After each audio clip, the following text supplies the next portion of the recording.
It's early morning in the South Africa enclosure at the Wild Animal Park. Men with guns are headed out in search of big game.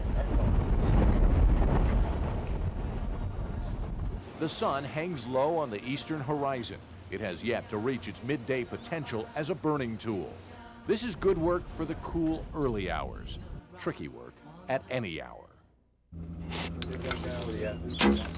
Okay. It's a narcotic drug called carfentanil. It's the primary drug we use here at the Wild Animal Park. It's a very potent narcotic. It needs to be. The hunters hope to bring down a 5,000-pound southern white rhino. See what the best angle is for shooting her, and we'll be ready to go. The hunters are doctors. The rhino, their patient. The drug in the gun, the potion that makes their work possible. Is it painful for the animal? No, just a little fly bite. And the whole key to this thing is getting her in the right position and myself in the right position. And don't shoot until you have that right combination. She's never been immobilized in the entire time. Exactly, and she's never been bred, unfortunately, never had a calf.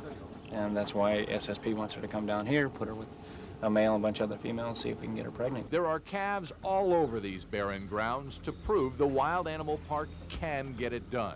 The success rate of our reproduction of animals here is directly related to the space that we give the animals. If an animal feels comfortable in its environment, he's going to have normal interactions. And I think there's a lot of animals that are pretty satisfied out here, and they make a lot of babies.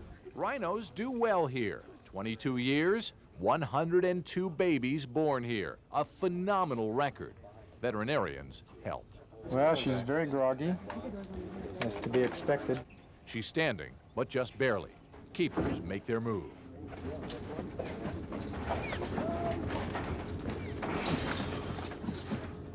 Finally, too tenacious to fall, too doped to fight. The rhino submits to human touch. Blood is drawn, TB tests administered, a bony growth is trimmed. There's a big responsibility that goes along with working on the animals here at the Wild Animal Park. Consider this. When the veterinarians work on an individual animal, that animal may be a large percentage of the world population of that breed. But that's something they can't dwell on all the time. The enclosures are big, so is the population at the Wild Animal Park. 3,500 birds and mammals, a handful of veterinarians and medical assistants. The staff is busy. There are tests to administer, hooves to trim, eyes to mend. Each animal is special, each need great. A toothache in a 5-pound tooth cannot be ignored.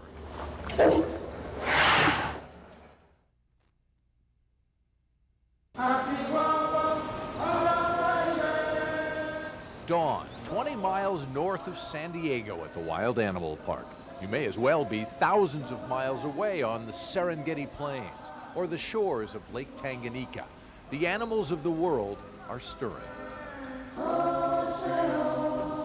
The humans are also stirring, moving about with purpose. Keepers, technicians, and veterinarians assembled daily to keep the thousands of animals at the park healthy and comfortable. Cha-Cha, come in. This is Cha-Cha. An Indian elephant's teeth can weigh 5 pounds each. One of Cha-Cha's is worthless to her. So the Wild Animal Park has called in dentist David Fagan to fix the problem.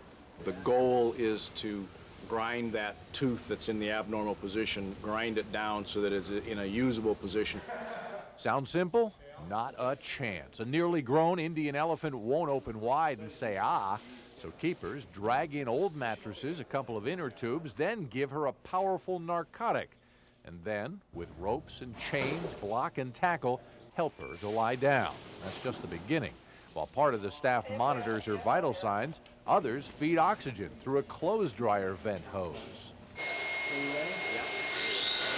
I'll spare you the worst of the drilling, the sawing, and grinding. Vets use large power tools. If you're squeamish at your dentist, avoid watching oral surgery on an elephant. There are plenty of other patients in the waiting room.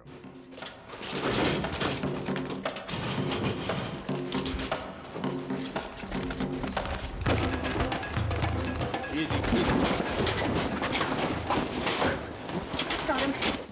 Hard to believe, but not long ago, this young mouflon sheep was near death, gored in a battle with another male. Wild Animal Park veterinarians didn't give up, and now the sheep is clearly recovered. It's come along very nicely.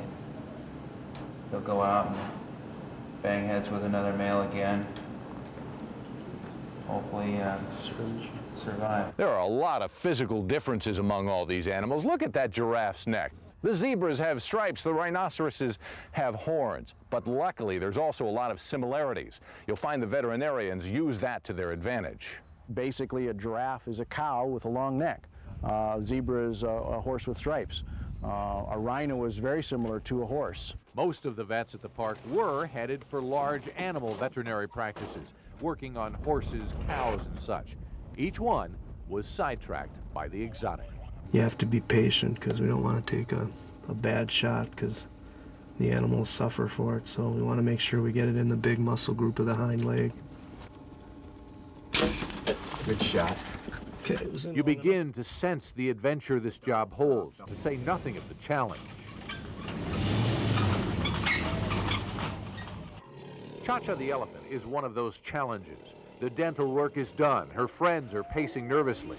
She heard the calls and she's concerned, and the other cows get concerned. They all kind of get upset together. Waking an animal this size is, well, a job of mammoth proportions. For right now, we're happy with what we've done, and we'll see what happens. Elephants, rhinos, zebras, and cheetahs, all in a day's work.